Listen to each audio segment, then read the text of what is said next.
बच्चों, आज मैं सुधा अस्थाना भारतवर्षोन्नति कैसे हो सकती है इस चैप्टर को आपको पढ़ाऊंगी।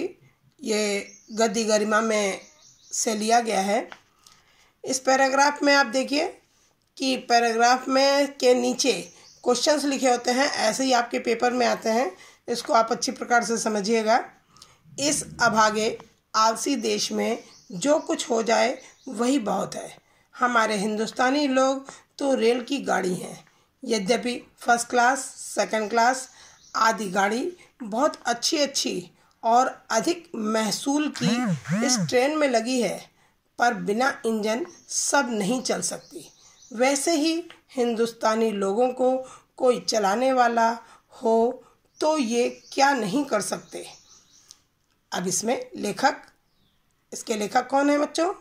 भारतेंदु हरिश्चंद्र जी हैं। भारतेंदु हरिश्चंद्र जी ने क्या कहा है, क्या कहना चाहते हैं? उन्होंने कहा कि हिंदुस्तानी हमेशा आलस्य में रहते हैं।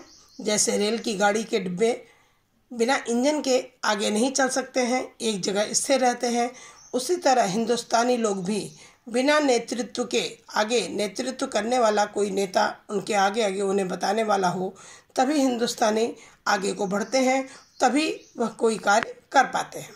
इस बात को लेखक ने कहना चाहा है। आगे देखिए, इनसे इतना कह दीजिए, का चुप साधी रहा बलवाना।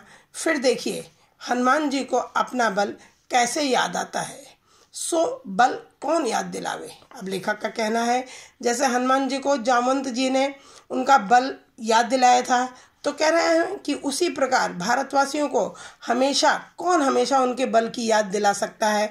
इसलिए उन्हें आलस्य का त्याग करके अपने कर्म को हमेशा याद रखना चाहिए और कर्मशील बने रहना चाहिए। अब देखिए नीचे क्वेश्चंस आपको आते हैं, पैराग्राफ में से ही उसके आंसर आपको देने होते हैं।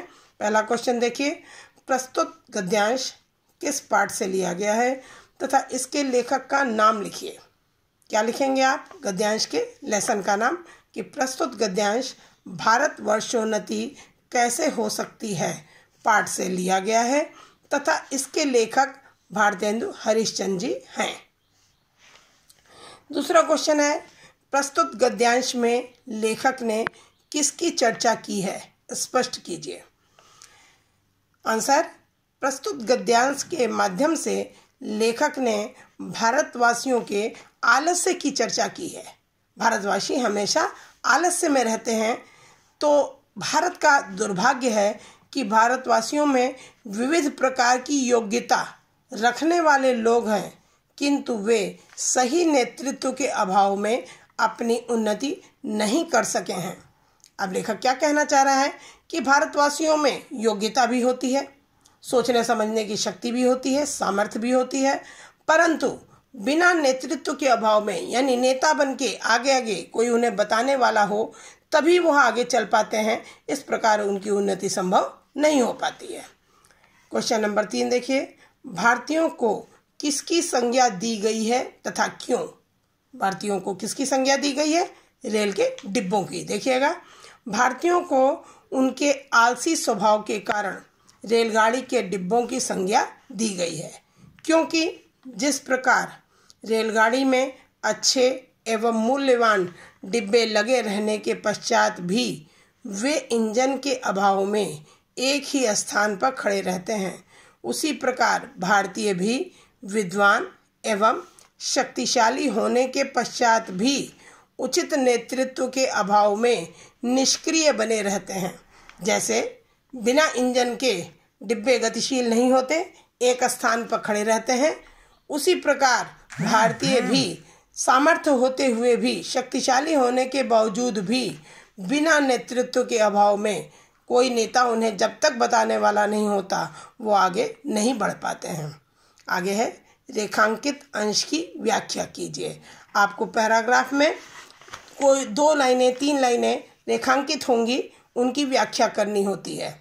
जैसे ये लिखा हुआ है, इनसे इतना कह दीजिए, का चुप साधी रहा बलवाना।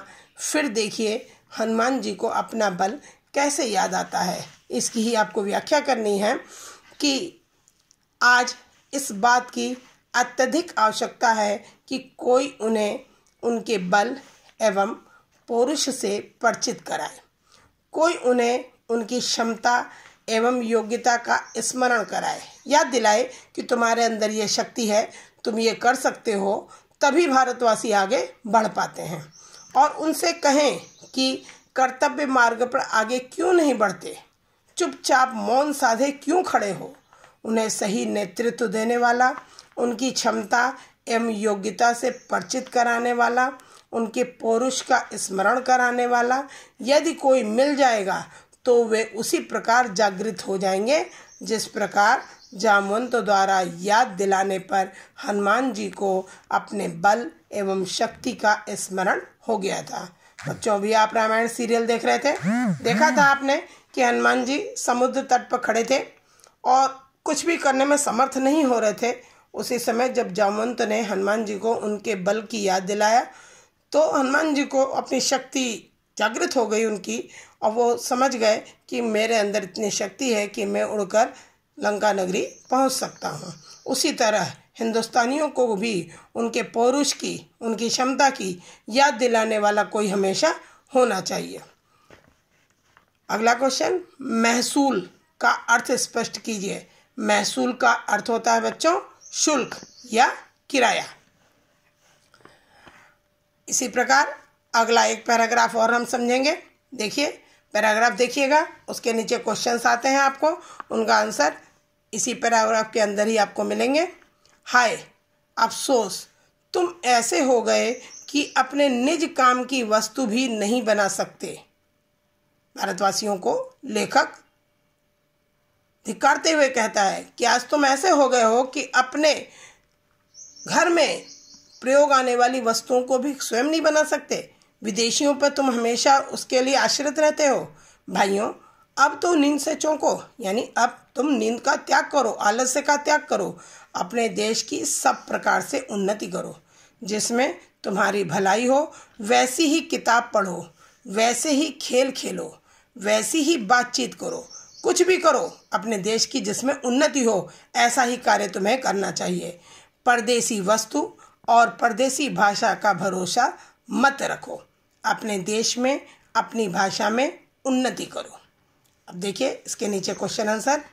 पहला क्वेश्चन, प्रस्तुत गद्यांश के पाठ का शीर्षक और लेखक का नाम बताइए। जैसा कि ऊपर पैराग्राफ इसी लेसन का है, तो गद्यांश के पाठ का शीर्षक क्या होगा बच्चों? भारतवर्षोन्नति कैसे हो सकती है। और लेखक का नाम क्या होगा? भारतेंदु हरिश्चंद्र। आपने ऊपर पढ़ा भी है अभी। दूसरा क्वेश्चन देखिए, भाइयों अब तो नींद से चौंको, पंक्ति का आशय स्पष्ट कीजिए। क्या अर्थ होगा? कि अब नींद का त्याग करो और आलस्य का त्याग करके कर्मशील बनो। इस पंक्ति का आशय है कि हे भारतवासियों, अब तो नींद का त्याग करो और अपने देश का विकास करो। आलस्य का त्याग कर कर्म की भावना का विकास करो, तभी तुम्हारी उन्नति संभव है। क्वेश्चन नंबर 3, भारतवासियों को किसके भरोसे नहीं रहना चाहिए, स्पष्ट कीजिए। अब भारतवासियों को किसके भरोसे नहीं रहना चाहिए? लेखक कहना चाहता है कि भारतवासियों को परदेसी वस्तु और परदेसी भाषा के भरोसे नहीं रहना चाहिए। परदेसी वस्तुओं पर हम डिपेंड रहते हैं, चीन की वस्तुओं को प्रयोग करते हैं, और परदेसी भाषा यानी हमेशा अपनी भाषा को हम अंग्रेजी भाषा से निम्नतर मानते हैं, जबकि यह सही नहीं है। हमें अपने हिंदी भाषा का विकास करना चाहिए। अपने देश में प्रयोग होने वाली वस्तुओं पर हमें आधारित रहना चाहिए, क्योंकि इससे हम अपने देश को पतन की ओर ले जा रहे हैं। जैसे अपने देश में अपनी भाषा का विकास करना चाहिए, जिससे हमारा देश उन्नति के मार्ग पर अग्रसर हो सके। चौथा क्वेश्चन, रेखांकित अंश की व्याख्या कीजिए। इसे भी मैंने लिख दिया आपको कि इसे आप स्वयं करिए।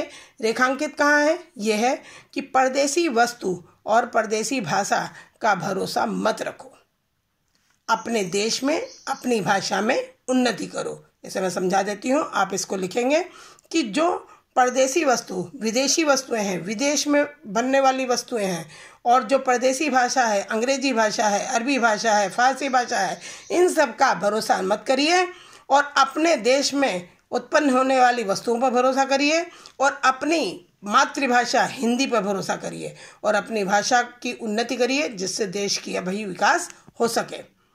अगला क्वेश्चन, निज और परदेसी वस्तुओं का अर्थ स्पष्ट कीजिए। यहाँ निज का अर्थ क्या है? अपने से है, स्वयं से है, और परदेसी का अर्थ है दूसरे देश से संबंधित है। जो विदेशी देश है उनसे संबंधित जो वस्तुएं हैं उनको परदेसी लेखक कहना चाह रहा है।